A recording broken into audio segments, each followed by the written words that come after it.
Salvation Army brought us turkey sandwiches. Told them I didn't want their help. There's no salvation to be had here.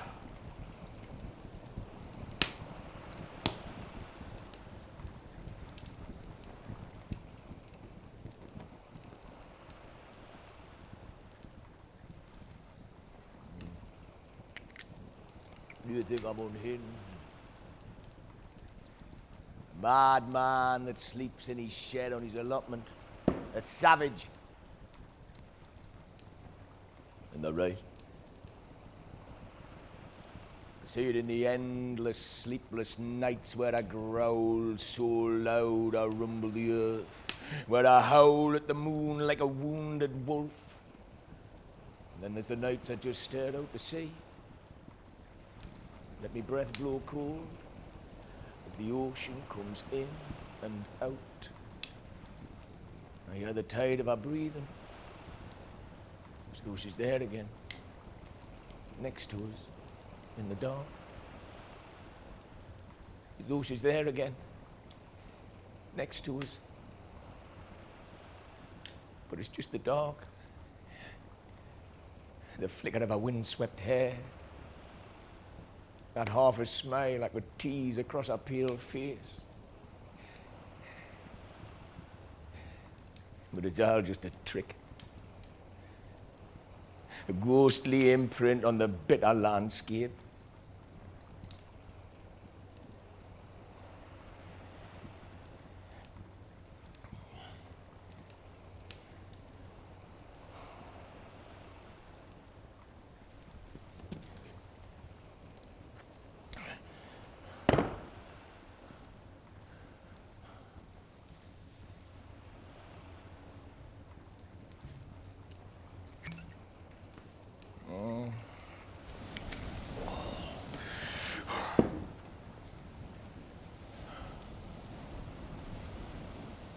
Ange knew when I fought I wasn't really fighting somebody else, but the wolf inside of us.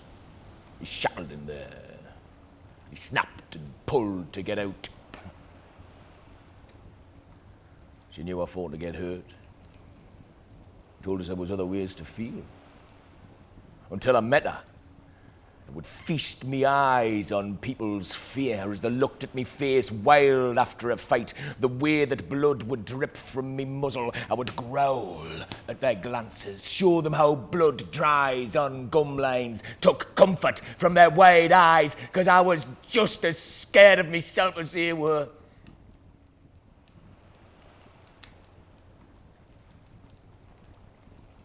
But Ange,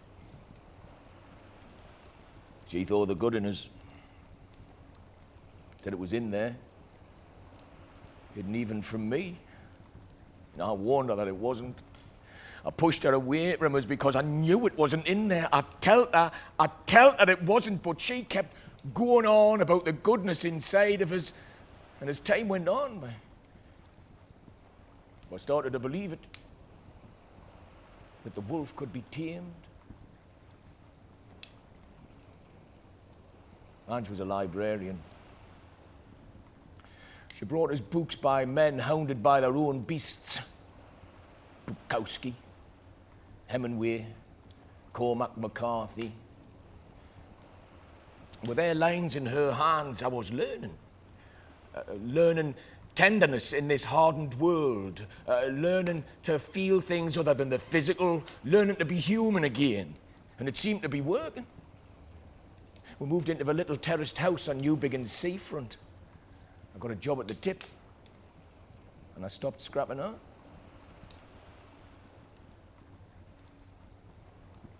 Briefly, I had it out.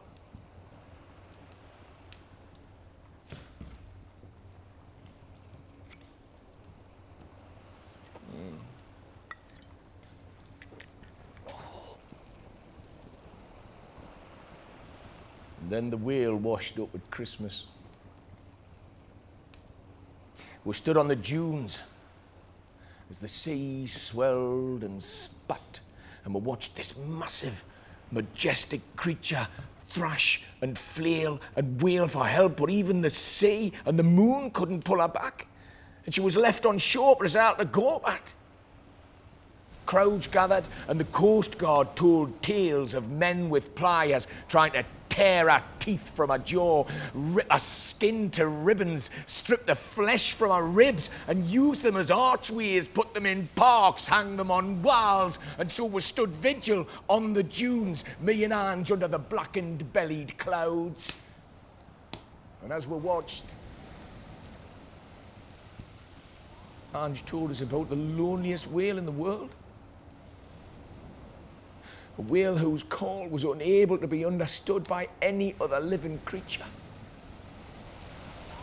This whale drifted for decades, out there, alone, crying into the void.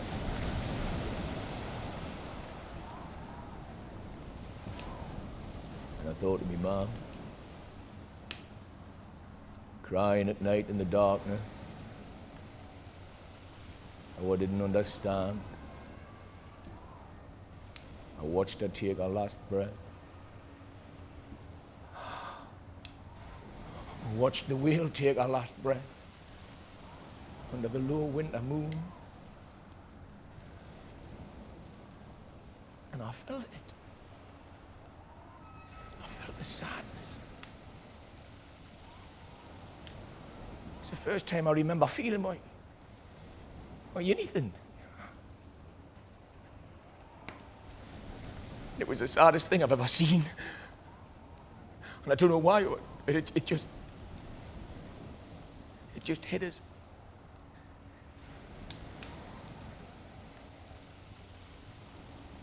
And that's when I heard them.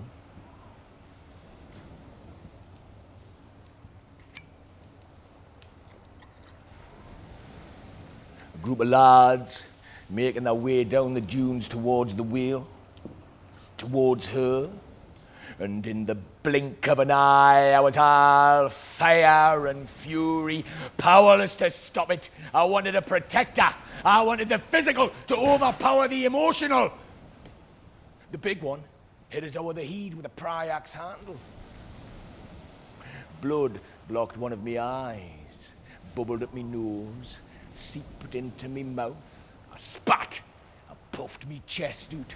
He doon, good eye wide, wild, and I took him doon with one swing. I stamped on his ribs. I kicked his skull. His mates tried to tear us off him, and I fell, and I bit his leg. I latched on, and I ragged him like a dog rags a rabbit, and I wouldn't let go, no matter how much he writhed on the floor. I tried to shake us off, and I straddled him. Bam, bam, bam! I tried to knock his teeth out of his sorry jaw. She screamed at us to stop, but I was all adrenaline. I couldn't be tamed. And it was as if I'd slipped in time. And I could see me dad in this fella's face. And I was taken back to all of the times that I didn't save her. When I'd stared at the floor, scored by fingernails that had failed to claw into safety. When I would try to stroke the bruises better. Watercolours of purples, blacks, blues. A septic yellow eye was crept in. The time he put a lighter to her face.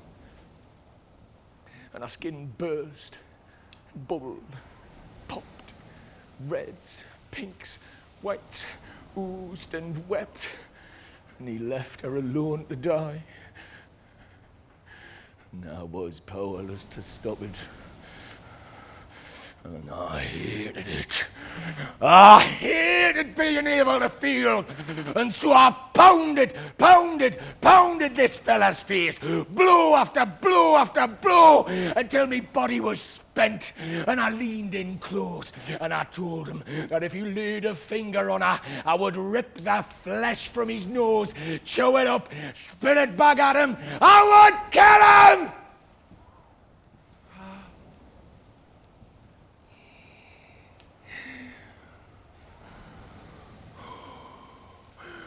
And his mates pulled us off him and carried him away.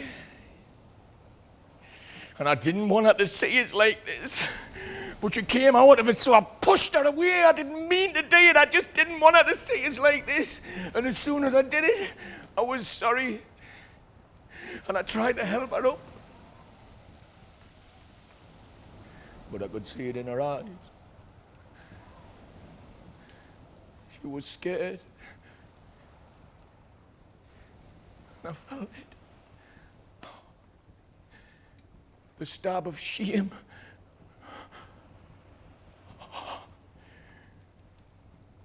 So I walked away.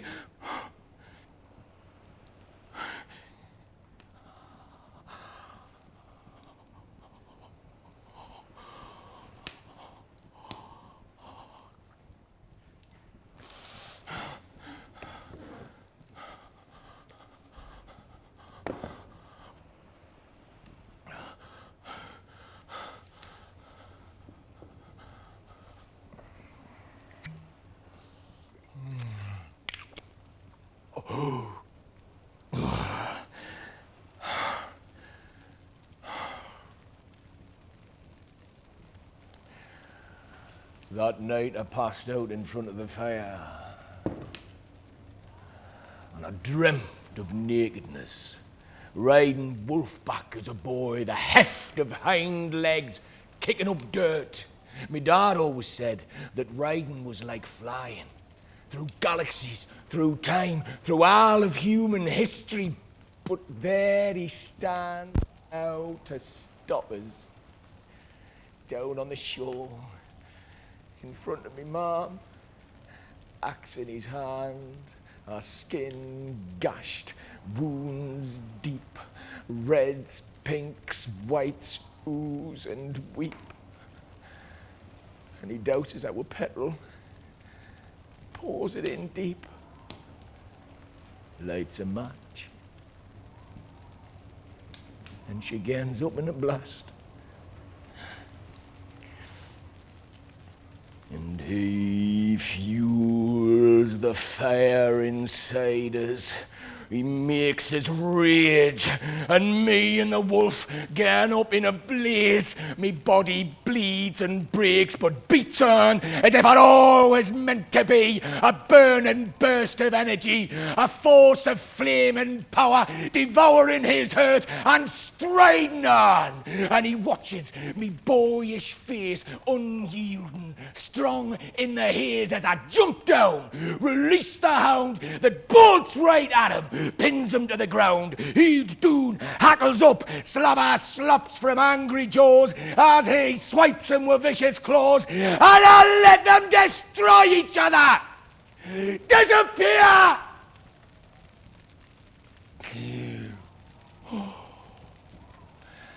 And then, in that nonsensical way that dreams unravel, my mother is transformed.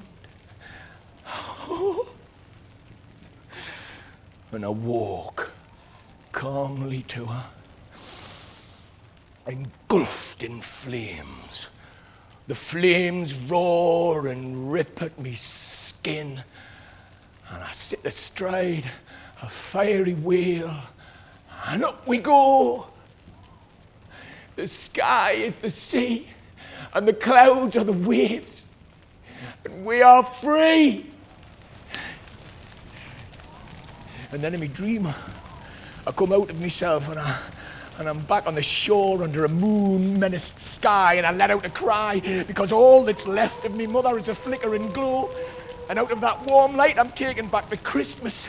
Open fire, soft, crackling, and in my dream I wake up warm, in my little terraced house, and my mum and aunt are decorating the Christmas tree.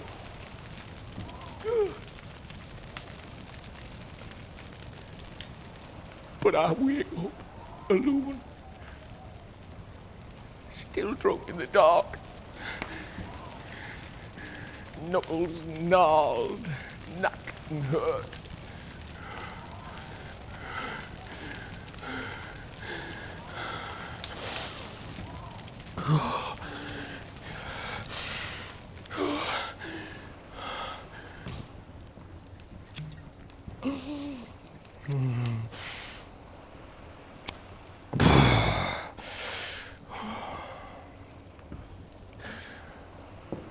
And I think of Ange.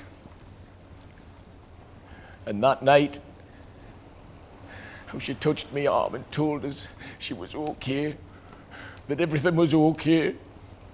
And I wanted to believe her. There was fear in her eyes. And for the first time I told her about me mum, what me dad did, and how I didn't save her. And I felt it. The guilt. When she pulled us in, she said I was just a boy and I was powerless to stop it, and that there was goodness in us. And I wanted to believe her. But I walked away.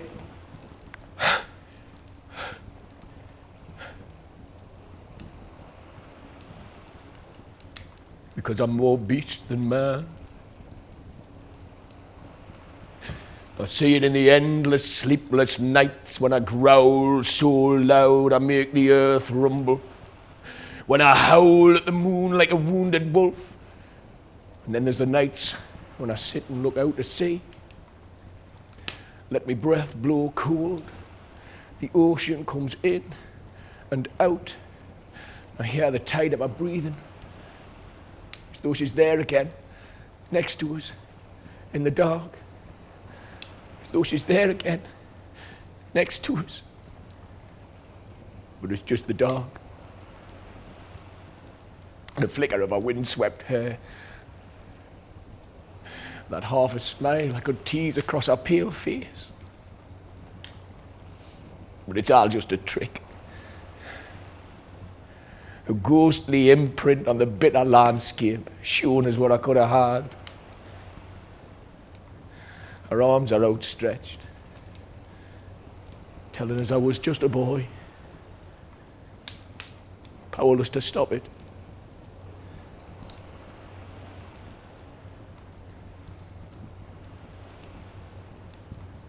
And maybe it's the drink.